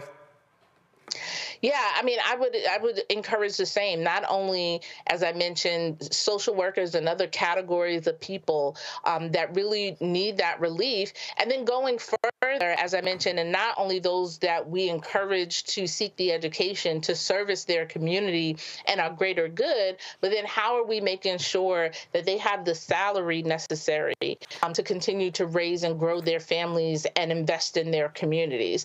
And some of those public service workers that we're talking about, whether they be public school teachers, social workers, firefighters, any of those, they're also suffering from low income, right? Of being able to grow families, buy houses, or things of that nature. So I would encourage the president to not only continue these programs that continue to reduce debt, but what can we do to infuse more into the economies of these communities and these public servants and folks who are in our communities to make sure they have the resources necessary to continue to thrive. Randy? I'm so happy you both are here to show a real representation of who benefits from these loan forgiveness programs, because, they try to put us in a negative light. I would love to ask if you think that the pushback, the vitriol against these programs is race-based in some cases. Hell yeah. No. We know that, Black people are usually carrying about 200% more in loan debt after college. It very much holds us back, the debt that we carry. So do you think that is where the vitriol comes from, this fight against these loan forgiveness programs? Absolutely. And I can just tell from my anecdotal experience of what I've been experiencing over the last 48 hours since I posted that, where there's a number of people just responding, assuming who I am, I do, right? From calling me a welfare queen to, mooching off of the system just like my ancestors to everything, whatever. And I was like, whoa, how do we even I didn't even say nothing about that, right? It's clearly this underlying, I think even Roland, one point someone mentioned, it was like, here's your reparations, right? As if everybody isn't eligible and this is only a race-based program. So I definitely think that has something to do with it, because you see more and more people who are celebrating publicly are people of color, because it has such a transformational impact on our income, on our families. You then also see that plus people on, for political points are pointing to people that look like us as the only recipients of this program, that they're trying to buy votes in that way. Right. Jarrett? Yeah, I would just add, I think we have to be really careful in stewarding opportunity. So we're seeing this concerted effort in forgiveness on the back end. we also have to think about opportunities for education on the front end. And so we saw the dismantling of affirmative action. We've seen the dismantling of forgiveness program that would alleviate, debt burdens, not just for Black borrowers, but in large part would support Black borrowers. So we need to make sure that we are defending opportunity for students of color, for Black borrowers, for brown borrowers, because, on both ends, we're seeing opportunity limited. And I don't think that's by accident. And I'm going to say this for the last time, well, probably won't be the last time, when the question was asked, what advice do you have for President Joe Biden? This is really for him, for Vice President Kamala Harris, and for their campaign. My God, if you're going to take advantage of a win, do it. I don't understand why, when they have rallies and other events, they don't say, before I get into my remarks, or when they are touting student loan debt relief, they haven't already identified 5 people in the audience from whatever city they're speaking in, and they say, could Jim stand up? Could Laura stand up? Could L. Joy stand up? Could Angelica stand up? Y'all, these 5 people here standing up, they have collectively had $500,000 in student loan debt relief canceled. And like the sister who made a comment in our chat, they can, if you have proper vetting, you can say, and because of that, she was able to buy a house. Because of that, this is what was done. And then you say, and matter of fact, if there's anybody else in this room who has gotten student loan debt relief, please stand up. And then that's when you say, and this is one thing that Trump does, you say to all the media in the back, cameras in the back, I want y'all to get to this and feel free to talk to these folks afterwards so they can explain to you the benefits of this program. I don't understand why they don't do that. That is the most basic. Every preacher knows that when you say, who we sent to school. That's what you do. They, for the life of me, when they do this, they sit here and go, we've forgiven so 167 billion. The average person don't understand that. But they understand that person sitting right next to them. And that person right there, there's not an event that I wouldn't do that. And if I'm Biden, come the debate on Thursday, I'm naming folks specifically. Jim so-and-so from this, so-and-so from this. That's what you do. And I keep saying this. This is my commercial. This is how I would do the commercial. My commercial would say, it would show L. Joy's face, and all she would say is, thanks, Joe. And beneath it would say, L. Joy Williams, X amount forgiven. And then it'd be her husband next. Hell, I have both of them in the frame together. L. Joy and her husband. And he go, thanks, Joe. And she go, thanks, Joe. Or they say together. My whole commercial would be, thanks, Joe. Thanks, Joe. Thanks, Joe. And at the end, it would be a slide. 167 or 170 billion forgiven, 4.4, whatever the number is. And then, boom. I approve this message. To me, that's basic as hell. And you show some white folks, some black folks, some Latino folks, some Asian folks, some Native American folks, some folks with some blue hair, some pink hair, some black hair. You show everybody because you send the message that this who benefits. But that's just me. All right, Jared, L. Joy, I appreciate y'all. Thank you so very much. Joy, tell everybody when your serious show, come on.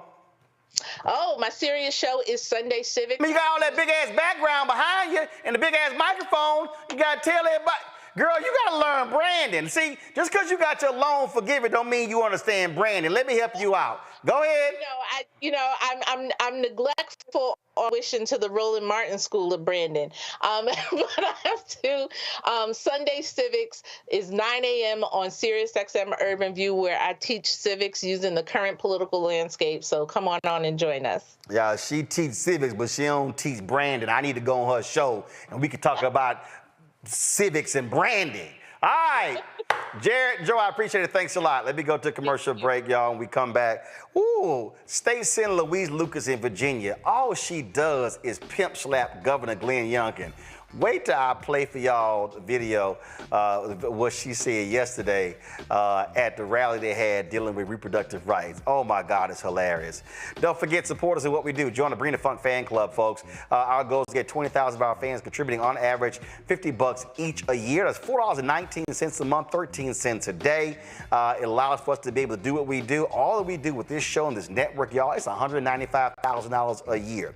I started this thing with $350,000 of my own money. Buying equipment, paying staff, all of that. We started this thing with one sponsor. Here we are almost 6 years later because y'all have been so generous. So please continue that support. Send your check and money order to P.O. Box 57196, Washington, D.C. 20037-0196. Cash App, $RM Unfiltered. PayPal R Martin Unfiltered. Venmo is RM Unfiltered. Zelle, Roland at RolandSMartin.com. Roland at RolandMartinUnfiltered.com. We'll be right back.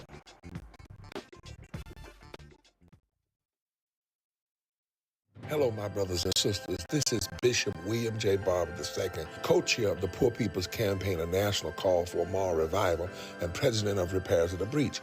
And I'm calling on you to get everybody you know to join us on Saturday, June 29th at 10 o'clock a.m. in Washington, D.C. on Pennsylvania and 3rd for the mass Poor People's Low-Wage Workers Assembly and Moral March on Washington and to the polls, and the post effort to reach 15 million poor and low-wage infrequent voters who, if they vote, can change the outcome of our politics in this country.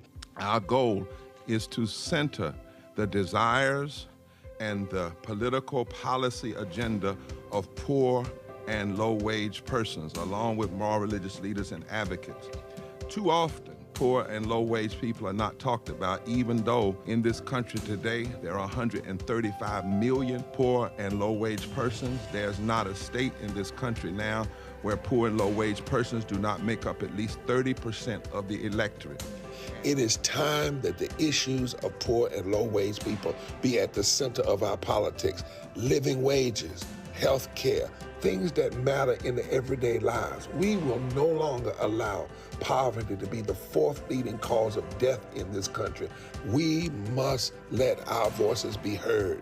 Join us. Go to our website, www.poorpeoplescampaign.org.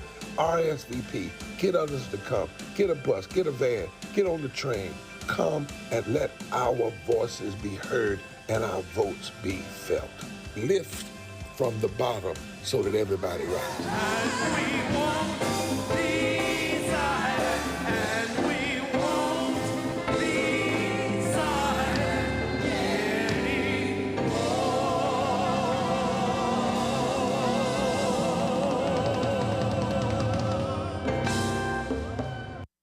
Hi, I'm Jo Marie Payton, voice of Sugar Mama on Disney's Louder and Prouder Disney Plus, and I'm with Roland Martin on Unfiltered.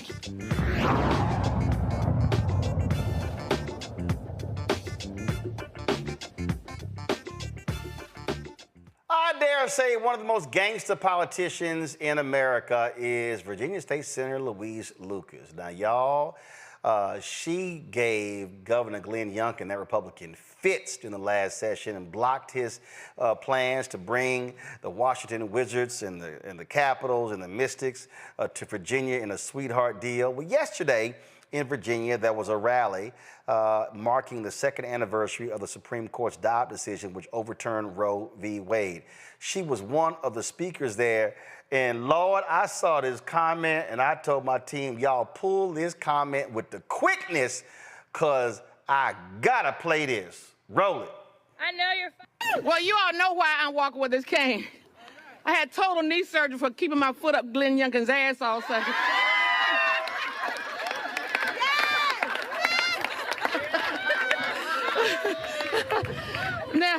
Now, while it's my pleasure to join you on this beautiful morning. Okay, all right, so that was just too good. Y'all got to run that one back. I got to run that one back because Randy enjoyed that just way too much. Well, you all know why I'm walking with this cane. I had total knee surgery for keeping my foot up Glenn Youngkin's ass all session.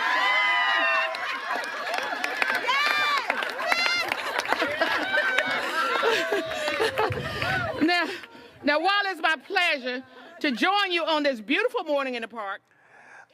Randy, she is always locked and loaded to blast his ass. You gotta love Black women, man. We're just gonna keep it real. You just gotta love us. Bravo to her. Bravo to her. I mean, she's all. I mean, first of all, she's always jamming up Youngkin Mustafa, and again, he really thought that he was going to be able to run that. Matter of fact, this was a tweet that she posted. It's funny Glenn Youngkin attended the March for Life today because his bills to restrict abortion all marched right into my trash can bin. That was a tweet that she posted in 2023, right there, Mustafa. Yeah, the state senator, she's not playing with folks. And I appreciate her because she uses humor, but she also puts a spotlight on the injustices that the governor continues to do. He's one of them smooth operators. He figured because he has the right words and he has that look like he just stepped off of being a vice president on TV, that he can get away with the same types of injustices that those who wear sheets often do. So I appreciate her by not only pulling that sheet off of him, but also showing how the policies that he's been trying to move forward on are actually very hurtful to so many different types of people. So I appreciate her, and I hope she continues to put that spotlight on him. Joe, this here was a meme that went around after that arena bill was killed by Senator Louise Lucas. Y'all go to my iPad at least. I love this one here. Youngkin and Leonis's $5 billion arena. Oh my God, that was just too funny. And she ain't got no problem sharing them. And matter of fact, somebody. Who is this? Somebody sent her this DM. I don't know who this is. They said, "Get off Twitter, you old hag." She said, "You get off Twitter before I call you a parole officer."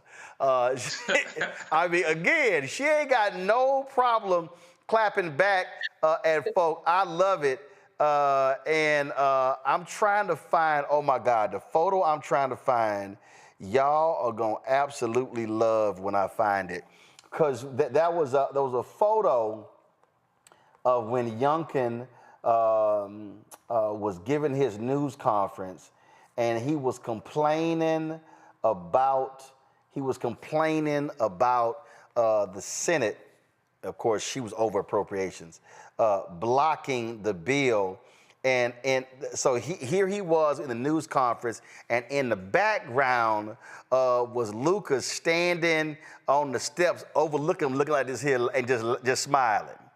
Like, I got you. Joe, that's the kind of pettiness, Joe, I love. They call me King Petty. And so I'm going to say State Senator Louise Lucas of Virginia is Queen Petty. Every now and then I have a case like this that makes me petty dealing with the other attorney, and I actually have one right now I'm thinking of. But she's a real one. There's no question about it. And the state legislature is keeping. Oh, here it is. Here's that photo right there. Here's that photo. He was talking, and she literally is standing back. Y'all Mazoon, look at this. She look like, yeah. She like, you actually thought. She like, you thought you were gonna get this bill, and you had to deal with this black woman right here. Oh my God, that's just too funny. She was just chilling, and you see, I don't know who it is right next to her, but both of them are smiling like, we got your ass. Right, it's sitting there with their arms folded, like me when I'm as a Laker fan at a Clipper game. You know what I mean? So she's a real one. Well, let's be real clear. Y'all had to fire y'all coach because y'all sucked this year. But go on right ahead. See, you brought that up. You brought that up. So you made me go get the baby powder to smack your ass because y'all were awful. We did. We're in the wilderness. But yeah, go ahead. All right, we'll finish. Find our way out. You should have finish your little point. Yeah, for sure. But, she's a real one, right? Now I'm not even focused on this anymore. But no, she's a real one. But fortunately, the state legislature is keeping them in the 21st century, keeping Virginia in the 21st century, despite what the governor's trying to do. I'm trying to find because I know that was some other ones.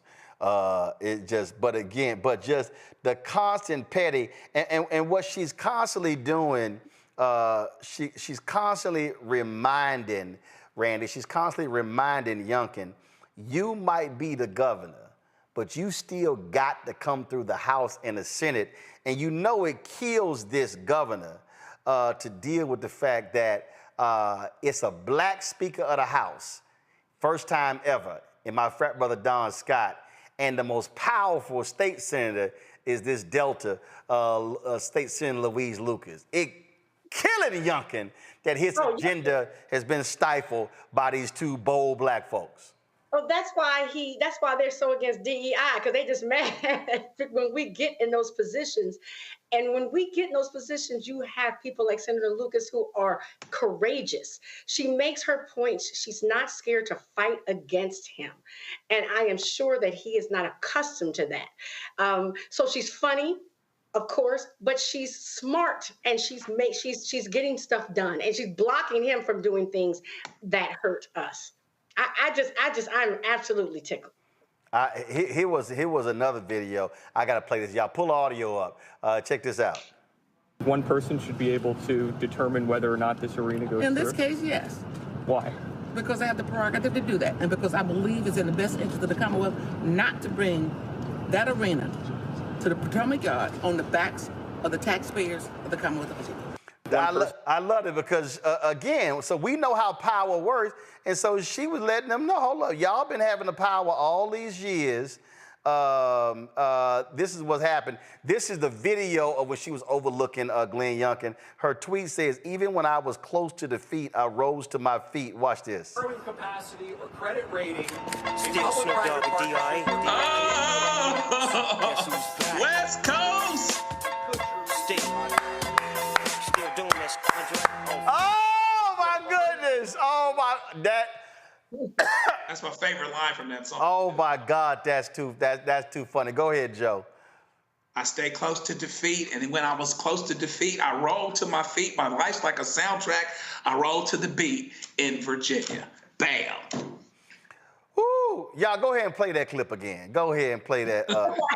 I gotta hear that one last Once you time. turned on Dre, I gotta hear that one last time when she spoke yesterday. Just too funny. Roll it. I had total knee surgery for keeping my foot up Glenn Youngkin's ass all Sunday.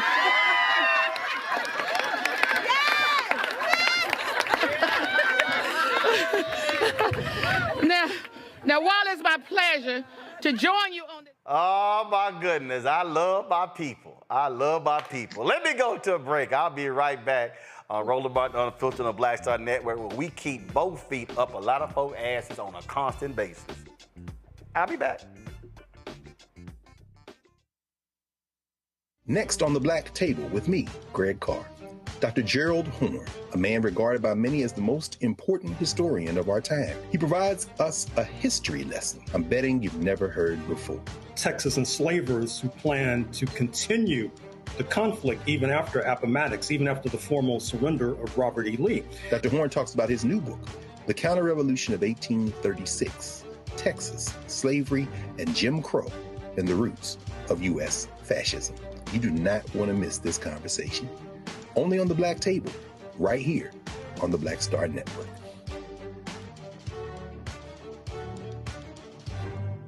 On a next, A Balanced Life, it takes a village to raise a child, and truer words have never been spoken. If you're raising a child, you know that it's a blessed challenge like no other.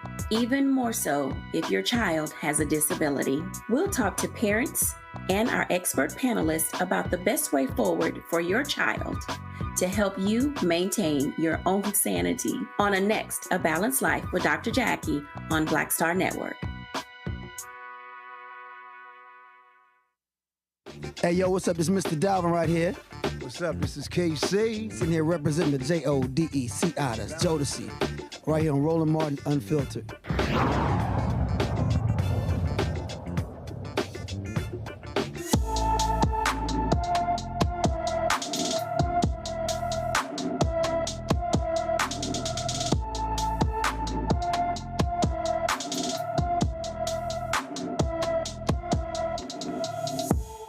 Dakari Babb has been missing from Norfolk, Virginia since March 21st. The 16-year-old is 5 feet 6 inches tall, weighs 180 pounds with black hair and brown eyes. He was last seen wearing a black sweatshirt, pants, and shoes. Anyone with information about Dakari Babb should call the Norfolk, Virginia Police Department at 757-664-7000, 757-664-7000. Folks, this story out of West Virginia is a true nightmare. A white couple is accused of using their black adopted children as slaves, locking them in a barn and forcing them to perform farm labor. Donald Ray Lance and Jean K. Whitefeather were initially arrested in October following a wellness check during which authorities found 2 of the couple's 5 adopted children locked in a shed on their property. Authorities said the shed only had a small porta potty and no running water. A 14-year-old boy was reportedly found with open sores on his bare feet. The kids told authorities they were forced to sleep on the concrete floor without a mattress or padding. In court, Whitefeather claimed that the shed was a teenage clubhouse and the children weren't locked inside. The couple's indictment alleges they specifically targeted the black children and forced them to work because of their race. Joe, what the hell? And it just makes you sick to your stomach. I mean, this is, there's no way to explain their way out of this. I believe in this case, they recently raised their bond too, but it should be high in any event. They should lock these folks up and throw away the key. And these children this will be a trauma that they'll have to deal with for the rest of their lives. And so just in case you're not sure that, there's still these thoughts and these notions out there, even when someone is actually adopted and brought in, and made family, you still have to understand that there is a legacy and there's a history that has people treating even people that are supposedly adopted as their own in a way that implicates race and that implicates white supremacy. It sounds like they treated the black kids different than the white kids too. So God bless these kids. I hope that they find a way to be okay day at a time. Mustafa? The folks love to say that racism doesn't exist. It's something from the past. And this just highlights that, once again, these types of things continue to happen. We hope that this is a rarity, but we know that, the feelings that folks still have about the dehumanization of black people in this country. So, 1, we have to keep sharing these stories. 2, we got to make sure that when people do these types of things, that the full letter of the law comes forward and they're held accountable. And 3, we got to figure out a way in this country how to love each other. I know that's probably the most difficult of those 3 things that I just mentioned, but if we don't, this country is going to continue to just fall apart. So we'll see how we move forward over the next couple of years. Randy? What we're seeing is pure evil. And I don't just want the parents prosecuted. I want, where was the social worker? Where were the teachers? Now these neighbors are coming out and saying, oh, we saw them working. They were having to do farm work. Well, why in the hell did you not speak up? I mean, if I saw some kid who obviously was being abused day after day, I can't imagine just turning my back and then the police have to come and say, oh yeah, now that you're mentioning it, I did see them out working in the fields like they were enslaved people. I mean, that is the entire system failed these children. And so, that's when I get just highly upset when our children are failed. And also, this shines a light on transracial adoption. And I have seen some cases where it's been very successful, but we have to stop ignoring the idea that race and racism exist in this country, and it's very real. So before people are permitted to adopt outside of their race, there certainly needs to be some sort of psych evaluation, some sort of training and education to be sure that these people have the right mind. I mean, that they don't have a racist mindset before we allow our Black children in these homes. I'm not saying we need to stop transracial adoption, but we definitely need to treat it as if we live in a racist country, because we do, in a country that was founded on the separation of races. Absolutely. All right, folks. One of the co-founders of Atlanta-based venture capital firm, the Phyllis Fund, is stepping down from the organization. Of course, this comes amid litigation from a conservative group alleging they racially discriminate. Ayanna Parsons, co-founder of the Phyllis Fund, who co-founded this in 2019 with Arian Simone and Keisha Knight Pulliam, was the fund's chief operating officer. Parsons told the Atlanta Journal-Constitution that the federal lawsuit against Phyllis Fund is not part of her reasoning for leaving the firm. We reached out to Ayanna to come on the show, and we're trying to get her on later this week. Also, folks, let's go to Alabama, where a former Alabama sheriff's deputy is heading to federal prison following an investigation into his use of excessive force. On Monday, Elmore County cop Blake Hicks, 33 years old, was sentenced to 29 months in prison, followed by 3 years of supervised release for violently assaulting an arrestee. According to court documents, Hicks used unreasonable force against the arrestee, identified as TQ, by punching and kicking them while they were handcuffed to the ground. The victim suffered a broken cheekbone, concussion, and lacerations from Hicks' assault. This right here, Joe, is another example I keep talking about of a Department of Justice that holds police officers accountable. Right. I mean, it's huge, and it makes a big difference when you have a Justice Department that will seek out these prosecutions and not just look the other way while these things occur.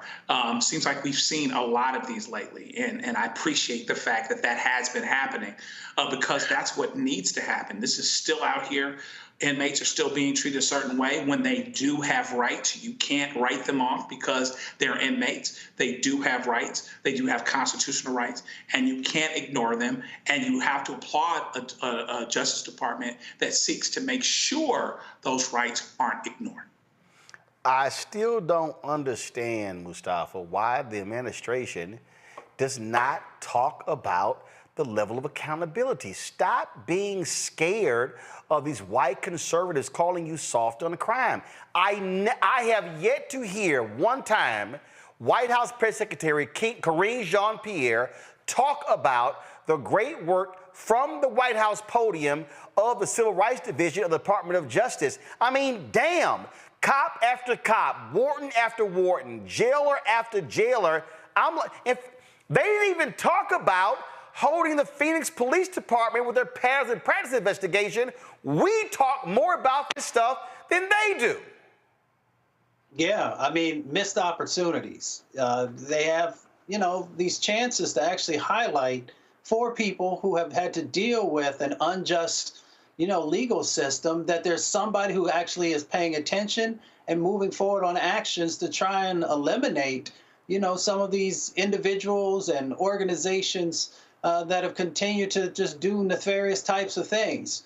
Now, I don't know if they continue to chase that mythical voter and hoping that if they don't talk about these issues that somehow, the white male voter who's never voted for Democrats might be convinced to do so. But, if that's the case, then you have really you're just so far off the mark.